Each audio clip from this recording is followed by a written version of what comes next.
In car racing, there's the concept of the slipstream. It's when a moving car disturbs the wind around it and shapes it so that behind it there is a pocket, an area where there is very little drag, and that is the slipstream. So if a second car were to tail that first car, it would be able to follow that first car with less resistance than the car in front of it. And this is a concept in business as well. The first car has to deal with more air resistance, more drag.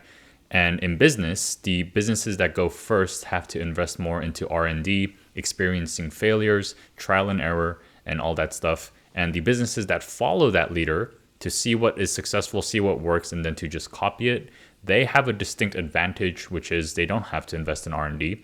They can have an easier time creating that path or following that path forward. But if that dynamic continues, then the car in front is going to be the one that wins at the end.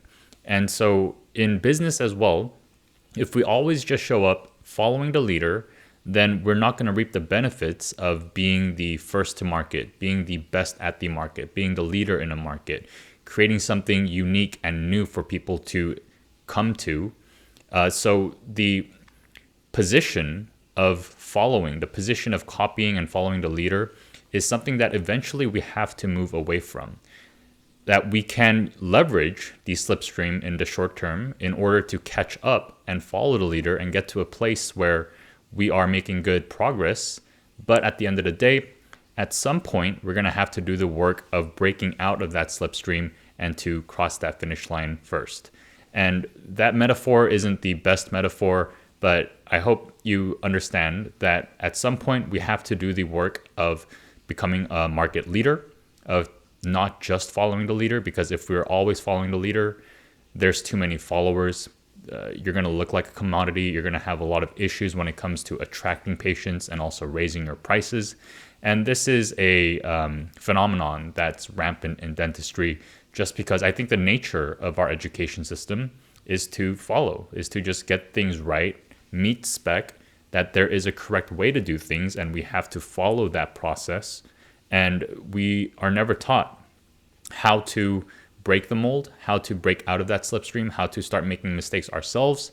But at some point in your career, you'll probably come to a point where you realize that the path forward is unpaved, that we have to make our own way forward. And that's going to look different for everyone, but it's also essential. So that's it for today's video. Just understand that most likely because of the systems around us, because of how we've been taught academics and education, because of how other people around us behave, the default behavior is to show up as someone who is following the leader, as someone who is taking it easier to avoid the mistakes and failures that leaders are actually making, to avoid the costs. But the problem is that the cost now we take from that is that we show up as more commoditized. We are similar to the other followers. We are never first. We are never better, right? So in order to get the rewards that come with being first, come with being better, come with offering more value to the market than is average, we have to do the work of becoming a leader. All right, that's it for today's video. Thanks for watching. I'll see you guys in the next one.